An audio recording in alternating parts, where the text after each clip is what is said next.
Om Namo Bhagavate Vasudevaya.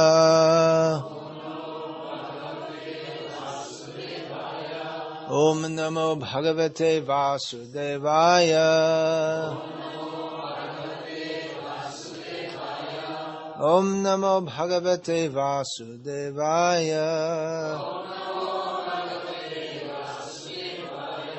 Aparyaptam tadasmakam balang bhishma bhirakshitam. Paryaptam tvidam ete sham balam bhima bhirakshitam. Actually, the name Bhishma and Bhima means more or less the same thing, doesn't it? It both means like terrible.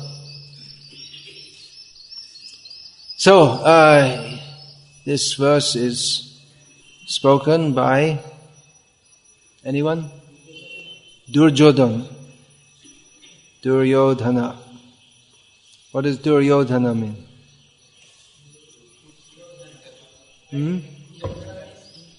Dur is bad, yeah, and Yodhana. So he's a bad fighter, which means he fights in a bad way. Dirty fighter. It also means who's difficult to fight with. So it can either be taken in a good way or a bad way. He's also called, not by the Pandavas, he's also called Suyodhana, which means a good fighter. Our strength is immeasurable, says Duryodhana. Who's he speaking to? Dronacharya. Our strength is immeasurable and we are perfectly protected by grandfather Bhishma, whereas the strength of the Pandavas, carefully protected by Bhima, is limited. Purport: herein an estimation of comparative strength is made by Duryodhana. He thinks that the strength of his armed forces is immeasurable, being specifically protected by the most experienced general, grandfather Bhishma. On the other hand, the forces of the Pandavas are limited, being protected by a less experienced general, Bhima, who is like a fig in the presence of Bhishma. Duryodhana was always envious of Bhima because he knew perfectly well that if he should die at all, he would only be killed by Bhima. But at the same time, he was confident of his victory on account of the presence of Bhishma, who was a far superior general. His conclusion that he would come out of the battle victorious was well ascertained. As is well known, Bhagavad-gita is spoken in the context of the battle of Kurukshetra, which was about to take place. And in this verse we find Duryodhana, who was the cause of the battle, speaking to Drona. Everyone was involved. Duryodhana was the cause. Well, there are so many causes, but he was the main cause. His stubbornness, his rascaldom. So he's assessing the forces. It's a matter of killing. It might seem strange that the Bhagavad-gita, as a religious text, it's known as a religious text, is spoken in the context of a battle. Battle means people are trying to kill each other, and they do kill each other. Killing's that's what it's all about. Winning the battle, but winning the battle means who wins means the one who kills more than the others, who's more successful in killing. So it seems very strange that this religious text, very high level of discourse, very high level of philosophical discourse, and not just philosophical. Bhagavad-gita is not a matter of just some discussion of philosophy, but it's concerned with consciousness, high consciousness, very high level of consciousness. seems very strange that it's spoken on a battlefield, because killing, generally that's thought not to be at a very high level of consciousness. Therefore people generally think that, well, a sadhu is one who doesn't condone killing, because it's obvious that killing is horrible. If you can imagine it, if someone was to walk in here with a machete, ki bala hoy Bangla, I forgot the name, what they call it. That big, just like they use for cutting the knife, for cutting the bamboo, or for the dab. Yeah, they are different. There's another word I was thinking. Anyway, just like this, they use for cutting their dab, and they came and cut off somebody's head, or nobody's head. We have nobody sitting in front of us. Nobody. Ananga means nobody. So nobody is sitting in front of us. If they cut off somebody's head, it would be horrible. We'd all be shocked. One devotee told me that he'd seen a video of actual killings. I mean, if you see in a movie and they have all this tomato ketchup splattered everywhere, you know it's just a movie. And it's, in a movie, you fall asleep while you're watching 20 people getting murdered, because it's just a movie. But there's some video released of actual killings, actual murders. And the devotee told me it was so horrible, he couldn't sleep at night. Just during the day and during the night it was going on and on in his head. It was so horrible to see people being killed. Such a nasty thing. So it seems very strange that this very high discourse about the perfection of life, spiritual life beyond, which spiritual life rests on saintly behavior. How is it being discussed in the arena of battle? So there is this concept that saintly people, they should be peaceful, they should be against killing. At the moment, coming from the Western world, there's an impetus for banning capital punishment all over the world. Many people, especially in the West, consider capital punishment. Do you know what that means, capital punishment?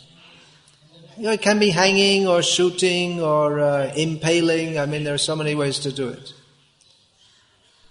What's it called? Raja? No. There's some word, capital punishment. How do you say that? Something danda. No, Raj danda is Mrityu danda. There's another word also. Anyway, I can't remember. It means like ultimate punishment. Charan danda, maybe something like that. I can't remember. I saw. So, there's a movement. So they think it's something left over from the bad past. That when people used to be savages and then they used to have this, but they say it's a very bad thing. How can you punish someone with death? Because there's no way to come out of that. I mean, that's it. Once you're killed, you can't reform. And what if you get the wrong person? And anyway, it's horrible. They're thinking it's horrible. Better to lock someone up for life. If he's so bad, better to lock him up for life. Now, interestingly, which is not a very interesting word, Srila Prabhupada, he advocated capital punishment. And he was not against killing, per se. In Bhagavad-gita, we find Krishna, Bhagavan, mentioning ahimsa, more than once. He mentions ahimsa, which is a word which has entered the English vocabulary. Non-violence is the simple translation of this word. It is mentioned in the Bhagavad-gita as a good quality. At the same time, Krishna is telling Arjuna to fight and kill. So, it seems to be contradictory. Srila Prabhupada he didn't fit this stereotype conception of a sadhu in any way, practically. He wasn't like your average sadhu. Of course, your average sadhu is just a beggar. That in one census during the time of Indira Ji, who probably died before most of you were born. In the census, they put in the categories of employment, they put beggars and sadhus. They put them all in one category, in one class. But there are other sadhus also more sophisticated. Just like, there are so many. There are the big famous ones like your Bappas and your Babas. Some of them even claim to be Bhagavan, your Shri Shris and all these rascals. Who, they'll talk peace, love, compassion, with no clear understanding, or just some nice words which everyone thinks, yes, it sounds very nice. But Srila Prabhupada was very specific. He advocated non-killing of cows. Cows should not be killed under any circumstances. But humans may be killed under some circumstances. So that may seem very strange. How can you advocate that? Well, the point is, of course, that Srila Prabhupada, unlike all these totally bogus persons who go around posing as sadhus and cheating themselves and the public, what he advocated was based on Shastra. And Manu, the lawgiver of mankind,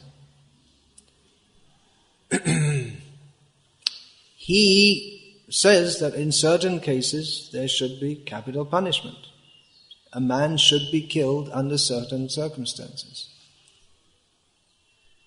And although some people may advocate total non-violence, it's not practical. Just like another Gandhi, the most famous Gandhi of India in the West, who probably largely because of him, the word ahimsa has entered the English lexicon, and also Buddhist teachings. So he advocated non-violence and being fair and being nice and being good. So when India was partitioned, there was Pakistan and there was India. There was no Bangladesh at that time, it was all part of Pakistan. But all the weapons and all the money was in Delhi. So Pakistan was finished from the beginning. He said, we want our weapons. And Sardar Patel and others said, forget it. And then Gandhi said, no, you have to give it to them. And he went on a fast to death, and they gave it. So they were constrained to give the Pakistan their fair share of weapons and money. So they just organized themselves and attacked India and killed plenty of people. So Gandhi's being fair and nice and good actually resulted in the deaths of thousands of people. So absolute non-violence is not only not possible,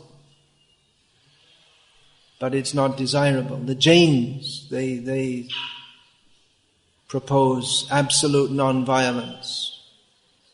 They'll sweep the street in front of them as they walk so that they don't step on any insect. They might kill an insect by sweeping it also. That they don't consider. I was on a plane once in Europe with some Jain from Bombay was sitting next to me. So he said, "Are you vegetarian?" I said, "Yeah." He said that we're better vegetarians than you because we don't eat potatoes. We don't eat anything from under the ground. So we're flying in the airplane. So I was just wondering, the fuel that airplane runs on, where did it come from? Came from under the ground. So they're better vegetarians because they don't want to till the soil in case some creatures get killed, but they're riding in airplanes and cars. So it's hypocritical. You can't be. There's no total non-violence. This total non-violence, just like this, when the police go on strike, it sometimes happens. It's happened in America and Canada. And as soon as the word goes out that police they're on strike, immediately the looters come out and start looting all the shops. Which just shows that the only reason they don't do that is because they're afraid of the violence of the police. We also see in the Bhagavatam that Vena, he was a horrible despot, but one thing he did good was he kept the thieves in order. So as soon as he was killed, the thieves came out, and it became a horrible situation for the citizens. Here in Bhagavad-gita purport, Prabhupada mentions 6 kinds of atatai, aggressor, who according to Shastra can be killed. What are those 6? One who steals your property, one who kidnaps your wife, one who sets your house on fire, one who administers poison. What are the others? One who attacks with weapons to kill, and one who desecrates the guru's bed, is it? Yeah, that means has sex with his wife. Yeah. So these persons can be killed. So that makes sense, doesn't it? I mean, if someone's coming to attack you and kill you, and your family, and your children, and you do nothing to stop them, that's not good. You should, if you have if you have the means to, you should kill them. Better to kill one rascal who's attacking you than let him kill all the members of your family who are innocent. So the idea of absolute non-violence is, it's maybe a nice idea, but it's not possible in this material world, because this material world is the world of Ichcha dvesha samuttena dvandvamohena bharata sarvabhutani samaham sargayanti parantapa. It's the world of material desire and hatred, dvesh, and illusion. It's a world of exploitation, and therefore to maintain an ideal of absolute non-violence is not practical in this world. That's why the Kshatriya class is there. They're trained on the principles of dharma to kill, to protect dharma. And although killing may not seem very good, dharma rakshati rakshataha. Those who protect dharma, they are protected by dharma. So dharma, that's often translated as religion. It's a much bigger concept than religion. It also means law. So killing according to the law is acceptable. Just like Srila Prabhupada always gave the example that a soldier in battle, if he kills many of the enemy, he's rewarded with a medal. If he comes home and kills one person, then he's punished. So the same act in one situation is considered praiseworthy, and in another is considered despicable. So people are often surprised that devotees are not advocates of abolishing capital punishment. We say it's good. Prabhupada would always say it should be there. Should be there. Because if someone is so sinful, he's murdered someone, then it's better for him that he gets killed. Because by the king should kill him. And in doing so, the king upholds dharma, and the person becomes free from his sinful reaction of murder, which we would otherwise have to suffer. And Srila Prabhupada gave the example that in Kashmir at one point, the king was so tough that, well, he administered the law, which was that's now known as, well, that's still being practiced, the Shariat law. That if someone kills, as in Islam they do, but it's according to Manu also, if someone steals, chop off his hand. It's a very heavy punishment, isn't it? But Prabhupada said that in Kashmir, when this system was being administered, it must have been a Hindu king. There were always Hindu kings, and still is. Although there aren't many Hindus left there to be king of. But as long as that law was there, and it was being administered, that law was being strictly administered, there were no thieves. It's the same thing. In Russia, there was heavy government in the communist time. Crime was practically zero, because any little offense should be punished severely. And as soon as they relaxed it, then the Russian mafia came out, and they're causing so much problem, not only in Russia, in various parts of the world. Even here in India, I think they're having some influence on Bombay side, Goa side, like that. So it may seem very strange. Here we are, we're vegetarians, but we're not advocates of abolishing capital punishment. One devotee I know, he was, not now, he left that job, but he was engaged, he was employed by the American government, Defense Department, writing software for missiles, nuclear missiles. So before he was engaged in that, because when he took the job, he told them everything. I'm a Hare Krishna devotee and everything. So they showed him a picture of a nuclear missile, and they said, "Does this picture bother you?" He said, "No." He said, well, so the person interviewing said, "Well, you Hare Krishnas, you're vegetarians," and you said, "Yep, we're vegetarians, but we're not pacifists. We don't accept that pacifism is a good policy. As long as we're in this material world, there has to be war." Srila Prabhupada was in America. He was first preaching there during the time of the Vietnam War. And after a short time in America, Srila Prabhupada gravitated toward preaching to the hippies, who were, every single one of them, was against the Vietnam War. They didn't want to get sent to Vietnam and get killed, or high risk of getting killed. And they didn't know. No one was really sure what the war was about. It's supposed to be to contain communism, but no one in America had ever heard of Vietnam before the average person, just like in Iraq. In America, no one, when they first had the first Iraq war, they never heard of Iraq.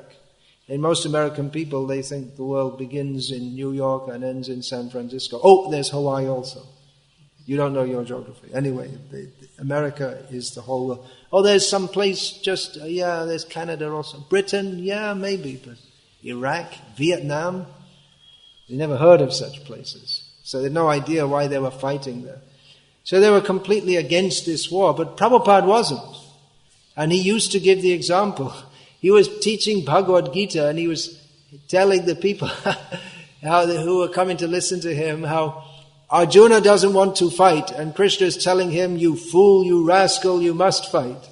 And this is to all the hippies who, they think that, wait a minute, there's a war, our country's at war and they're sending us to fight. We agree with Arjuna, we don't agree with Krishna. But Prabhupada would give this example, and he wasn't against the war, even though actually it was a demoniac war. Like all the wars nowadays are demoniac. But he said, well, it's natural for a country. They must have wars. They have to maintain their position. If you don't have wars, then your country can't maintain its position. Prabhupada thought it was natural that there would be wars, and these hippies who wanted to avoid the fighting, he said that, you see, they're just all Shudras. They're useless. They're not fit for fighting. They're not trained. They're not the right people. They're just a bunch of Shudras who want to lay around and lazy and take drugs, and they're just useless people. Prabhupada, that was his assessment of the Vietnam War. So Prabhupada, he wasn't against that. Even devotees used to go to anti-war rallies and chant Hare Krishna. Prabhupada told them, don't go. Don't get identified with this hippie movement or pacifist movement. Again, I think it was 1971, must have been 1971 when Pakistan attacked India. 71, yeah. You know, because he was on here, this side also, Joy Bangla at that time. Mukti Jodha Bahini and all that kind of thing. Who were all Indian soldiers actually. The Mukti Jodha Bahini. Anyway, that's another subject. So, Pakistan attacked India, and a newspaper reporter in Delhi asked Prabhupada, well, do you think that India should retaliate against Pakistan? And it was a good question for a reporter to ask, because generally they think that the sadhus should say, no, you should be peaceful. And then they'd report it in the paper and everyone would be against Prabhupada it puts the average sadhu in a difficult situation because, they're all love, peace, compassion. And, you're sitting here in Delhi and the Pakistan army is advancing and they're expected to be here in about 2 days. And should the army go and retaliate against them? And they say, love and peace and okay, we're heading for South India. They run away, saying love, peace and compassion. But Prabhupada, he said, no, they should attack and smash them. Prabhupada was he had no hesitation. They should fight. So the reporters appreciated that. Because Prabhupada wasn't this stereotype kind of sadhu. People they're attacking, you should fight them. Fight them, and fight means you don't go in with peace. Go there and kill. Killing, it's heavy, it's nasty, but it's necessary. So, you see that Prabhupada was so much against killing, unnecessary killing, that you've seen who's been in ISKCON Juhu, Bombay. There's a bael tree in the courtyard, right? Now why should there be a bael tree in the courtyard? Because Prabhupada said not to cut it down when they were building the temple. It's not even good baels, you can't even eat them. But Prabhupada said, keep the tree. Actually, there's 2 trees. There's a bael and there's a parijat. And in Vrindavan, ISKCON, there's a tamal tree right in the temple. Prabhupada said, don't cut it down. No, don't disturb the tree. We have no right to cut the tree. In Dallas, in America, one time there was a big storm and the heavy tree branch fell on the building.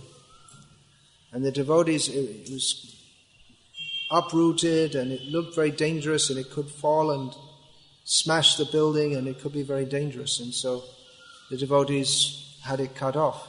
When Prabhupada came next, he said, "What happened? What happened to the tree? Why did you cut it?" He was upset. He said, "You have no right to cut trees unnecessarily." He was against cutting trees unnecessarily, but he advocated killing of humans under certain conditions, not under any conditions. One should be ruled by dharma. Dharma means law. So we tasmat shastram pramanam te karya vyavastito gyatva shastra vidhanoktam karyam kartam iharhasi. Krishna says one should know what are the statements of Shastra and act accordingly. One who doesn't act according to Shastra, what is their position? The verse before that, Yah Shastra vidimutsrija vartate kamakarataha nasasiddhim avapnoti nasukam naparam gatim. One who doesn't act according to Shastra, they act whimsically. For such persons there is neither siddhi, attainment of perfection, nor sukha, happiness, nor attainment of the supreme destination. So that means that one who kills according to Shastra is far more pious than one who avoids killing and in doing so transgresses the rule of Shastra. The non-violence, it's not an absolute principle. It's not practical, and therefore, when we say law, it means the law given by Bhagavan. It's for the benefit of all, and it's very practical also. It's not just that God was, he just wakes up one morning and just blah, blah, blah, blah, speak something like these modern lawmakers. They're changing the laws all the time. They make all kinds of very strange laws, which are many times not in the interest of the country, but are in the interest of the politicians. And just like, there's reservations. It's a disaster. It's going to be a disaster for the country. You have all these unqualified people who they've got some qualification, and the more qualified people who are actually capable of doing the job, they can't get the job just for some political motive. It's a terrible thing for the whole country, but the politicians want the votes. They make such stupid laws. So Bhagavan is not like that. The directions he gives are very practical, very meaningful. They're for the benefit of everyone. But people, like I say, they have these stereotyped ideas. You should be good. You should be nice. But that doesn't always work. Being good always works, but what does it mean to be good? The king who executes the murderer is far better than the pacifist who allows them. They give the murderer 5 years in jail or something, and then they come out and kill someone else. The king who kills according to the order of Shastra and protects he may kill a human being and kill a tree. Protect a tree. That may seem to be unbalanced, but no, it's all according to the understanding of everyone's what everyone needs, what is best for everyone. Another example of there are many examples actually. Srila Prabhupada, this is about 1977 maybe. Prices were going out of control, as they are now, due to hoarding. Prabhupada said some of the hoarders should be arrested and shot, and then that that will set an example. Take them and shoot them. Said just a few as an example. Actually, hoarding, it's very, very, very bad. You see now in India the prices of food have gone so high. Ordinary people can't afford it. Just people already rich, they want to make more money by hoarding food, grains and everything else, and put untold number of people into trouble. So Prabhupada said, you take a few and shoot them. About one certain Ananda Swami from Kolkata, Prabhupada said, if I had been in power at the time, I would have hanged him.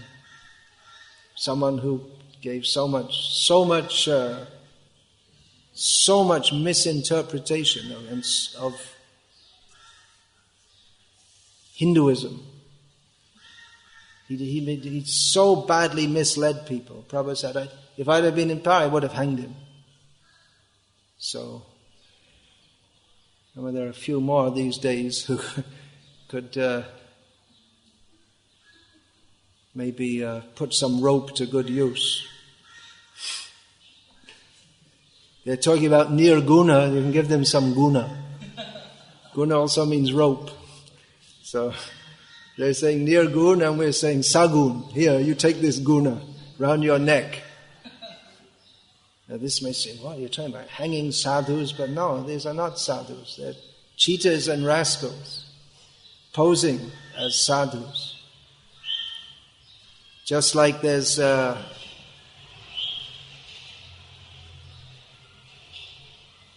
one Buddhist leader who you always see him, pictures of him smiling and looks very nice, and very famous all over the world, and people saying, oh, Buddhist, very nice, peace, love, non-violence, but the damn rascal is a meat eater, and he's talking about peace.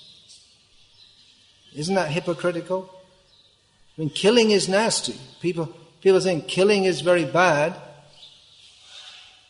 so we shouldn't kill. And they'll go to a peace conference and then they'll all sit around eating beef and chicken and talk about peace. Isn't that nonsense? Don't they see that the animals also suffer when they're killed? But they don't care. Because they're hypocrites. They're rascals. So all these points, they should be understood from the perspective of Shastra. Shastra gives the proper understanding. Absolute non-violence is not possible. Violence, when necessary, is good. When unnecessary, it is very sinful. But when it is necessary, if violence is necessary, then to not apply violence, that is sinful. For Arjuna to have not fought as he desired, that would have been sinful for him. Not for everyone. Fighting is not meant for everyone. But for the Kshatriyas who are trained in that, it is their duty to fight when required. It may seem horrible, but it is necessary. And the result of their not doing so leads to a worse situation. So that to protect others from the being exploited by demons, the Kshatriyas, they have to punish the bad elements in society. And for that purpose, so that they can kill humans when required, which it's not a very easy thing to do. Not everyone can do that. That's why we often say to people in the West that if you want to eat meat, kill your own animals. People used to. Still in India, it's very common. There's probably more than 1 million chickens a day are killed in India. And mostly people buy live birds, take them home and kill them themselves. But in the West, the meat comes packaged in plastic, what is this? Polythene. And it all looks very nice, and there's the famous demoniac chain, what's that called? McDonald's. hamburgers. Hamburger means they're selling meat in a bun. And they have advertisements showing these hamburgers growing on flower stalks. And nice music. Da, da, da, da, da, da. It's so nice, hamburger, but it means you killed so many cows to get that meat. They don't think. They don't want to think. They keep the slaughterhouses outside the town so you can't hear the screaming of the animals. Because then people might think, oh, that's not very nice. So they might become vegetarians. Then your business would go down. So the slaughterhouses should be closed.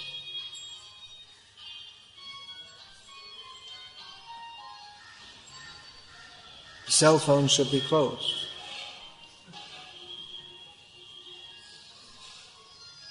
Oh, here's another one. Yeah, I was saying Prabhupada considered it natural that countries engage in war to uphold their national interest. Hitler is well known as a great demon of the 20th century.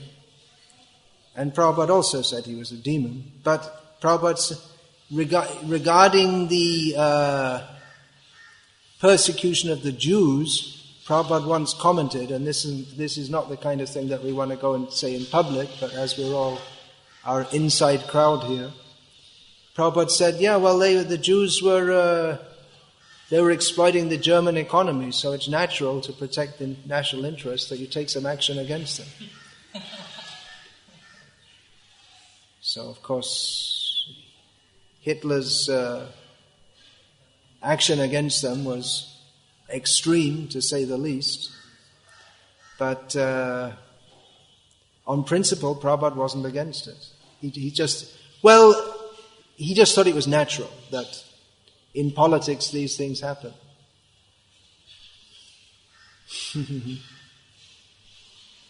We see at the present time that troops from the Western world are in Iraq. It's for oil, to protect their interests, everyone, to protect their way of life, their economy, like that. That's the way the world goes on. It's demoniac, but it goes on. And we can't say that... nowadays all the wars pretty much are demoniac. They're fought between demons.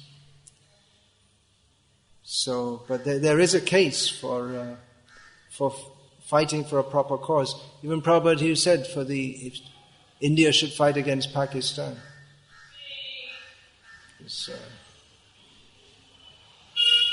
You may say, well, they're all demons. And it's true that previously the British were exploiting India, now Indians are exploiting India. Have the independence to be exploited by your own countrymen. But still, Prabhupada, he said they should fight because, well, he didn't explain why exactly, but we can understand that India is a very important place from the spiritual point of view. And if people who are inimical to Vedic culture take over, then they may stop these activities, the spiritual activity. They may do so many things against the Vedic culture in India. Of course, even within India, the Hindus are doing so many things. The present rulers are doing so many things, but they're not openly, in most cases, they're not openly hostile to the Vedic culture. So, like everything else in the world, these are complex discussions. But just the point I'm making here is that killing under certain circumstances is good in this material world. It's not inherently good, but it's the lesser of two evils in many circumstances. Better to go to the spiritual world where there's no killing, there's no murder, there's no exploitation, there's no hypocrisy. But as long as we're in this material world, violence will be required. And the proper administration of violence is a pious activity, unlike or in contradiction to what people with a very shallow way of thinking presume. Which brings us to another point, which I won't get into now, but things are not always as they seem.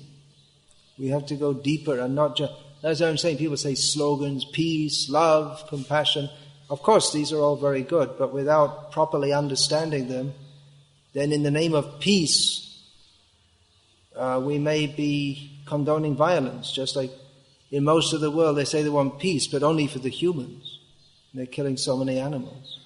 Or this so-called religious leader, Buddhist, going around the world talking about peace, and himself he's a meat eater. Or as one famous mother from Kolkata, was supposed to be such, she was also a meat eater, supposed to be a great saint. Another meat eater.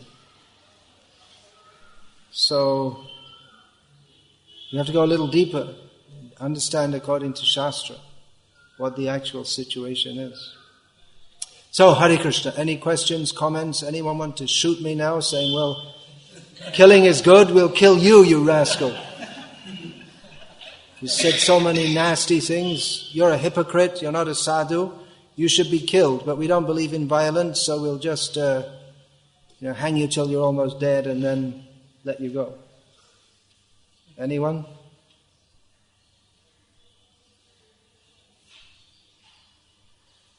No? Nothing. Yes. Murari Das, the servant of the enemy of Mura. Krishna has so many names. Murari, Madhusudana, Arisudana. It's a general name. Arisudana. Killer of his enemies. Krishna has so many names in connection with demons. Yeah. In connection with killing of demons, What would constitute a dharmic war in modern times? Well, first of all, you'd have to have dharmic kings. So, and in the present world situation, I can't really see any situation. Of course, when we say a dharmic war, it's often mixed, because purely dharmic would be the battle of Kurukshetra, because directly on Krishna's order to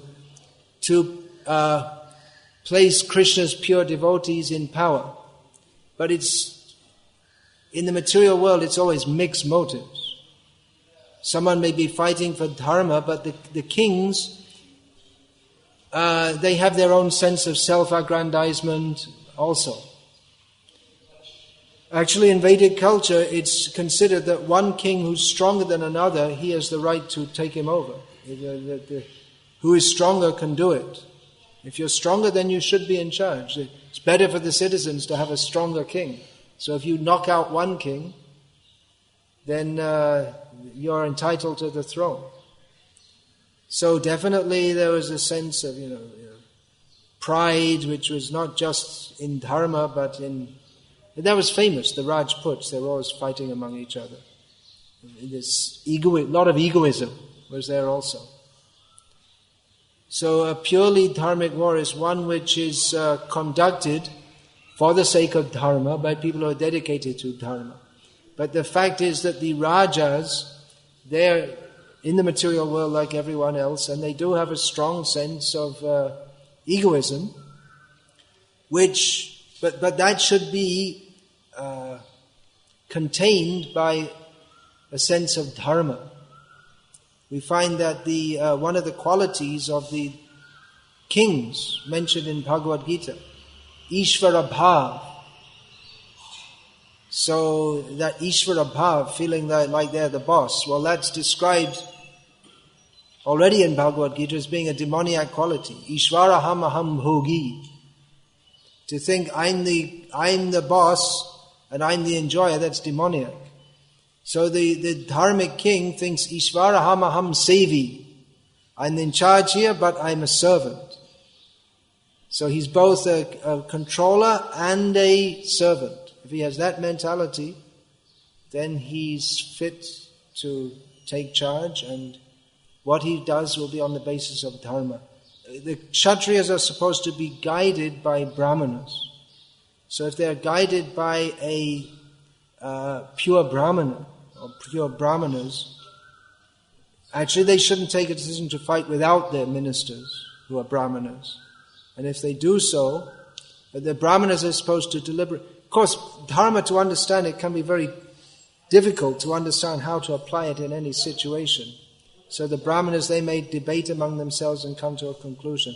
And if the Kshatriya follows that, then it's a dharmic war.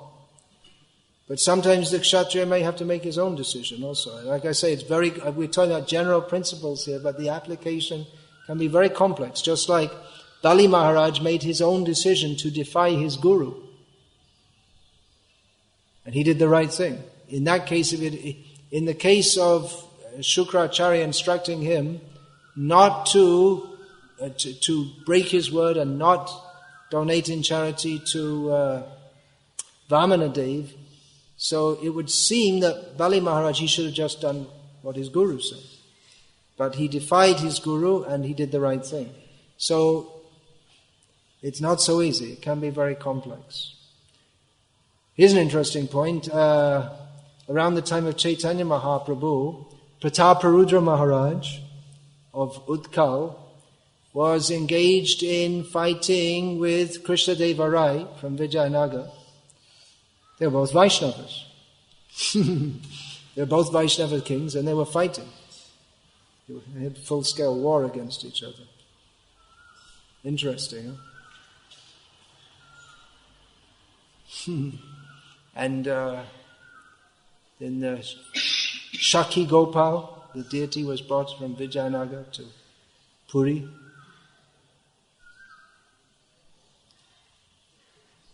First Prataparudra won, then Deva Rai, Krishna Deva Rai won. Like this, they're two powerful kings.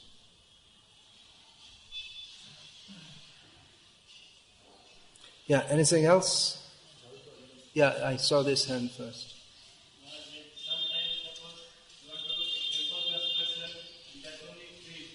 Sometimes you want to do temple construction, so many trees. Consult the Brahmanas. What to do. Sometimes trees should be cut. You have to make the form of Jagannath.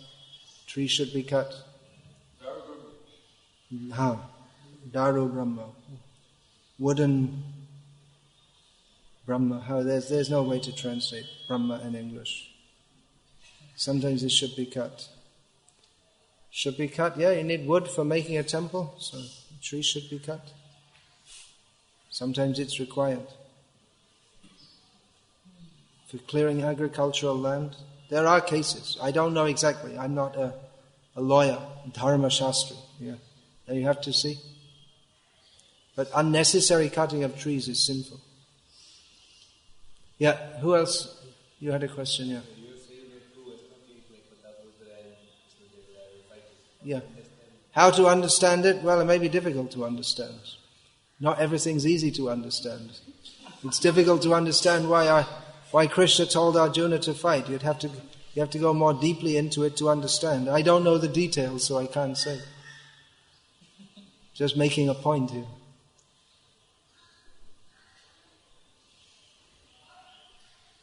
Yeah.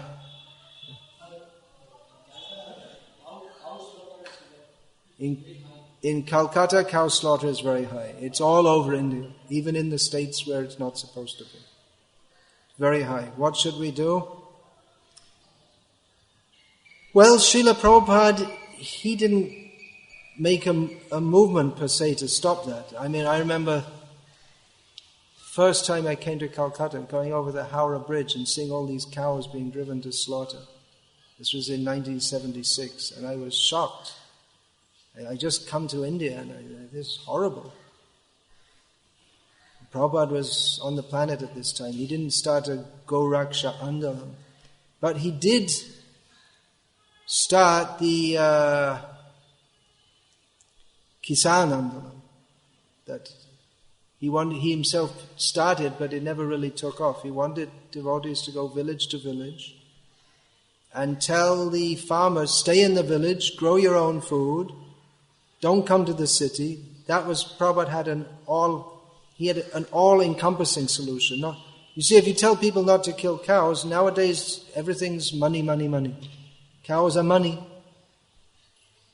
Why should you feed the cow spending money when you don't get anything back, and you can sell the cow and get some money? That's how people think.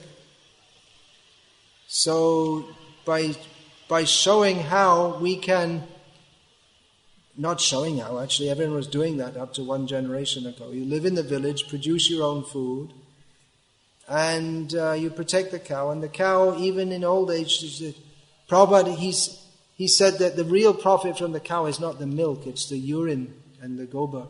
That's more valuable than the milk. So the cow goes on giving gobar and milk. And if the society is set up, there should be some grazing ground, some forest. So it's not a difficult thing. So Prabhupada wanted to, if you just tell people to stop killing the cow, it's not going to work. You have to make an all-around solution. But even now, that can be done. That can be shown from the cow products. Our devotees in different places make good business, actually, making this Gomutra ark and various items, Panchagavya soap, toothpaste, toothbrush is the neem twig. So many items from the cow. So my suggestion is that we promote, as Prabhupada did also, he said that it's good economics to protect the cows.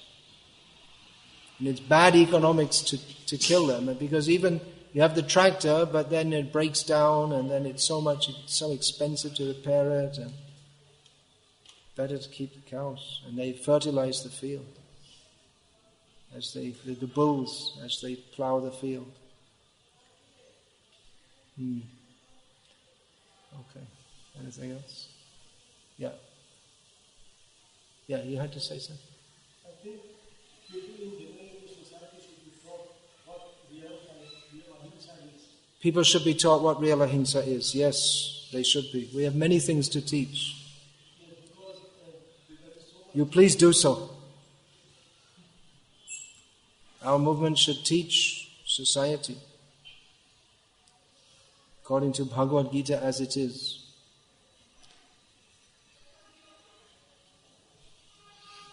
Should be done. Please do it. That we're attempting to do. Our movement is being neglected. We have many important things to say. All these bogus sadhus, they just talk all rubbish.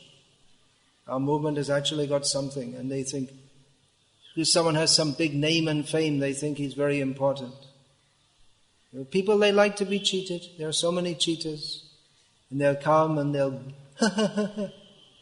laugh a little bit, tell a joke or two, talk about love, and they have nothing to offer. In fact, they take your money away from you, right? There's someone who's made an art of his own good living by taking lots of money for all his seminars. He's living very well. Meantime, you lost 2,000 rupees. So, they're just cheating for their own name and fame. Nothing practical to offer. So, actually, Prabhupada, he wanted to show something very practical. Live on the land. Produce your own food. Prabhupada wanted this. We haven't done it. We should teach by practical example. Otherwise, we're just another religious movement. But Prabhupada, he was a very practical Acharya. He didn't just walk around talking peace, love, be kind, be nice. He had very practical plans. Grow food. Show how we can live simply. We don't have to be part of this exploitive industrial society. Live simply, chant Hare Krishna. That was Prabhupada's practical plan. Okay, one more question, then I'll finish.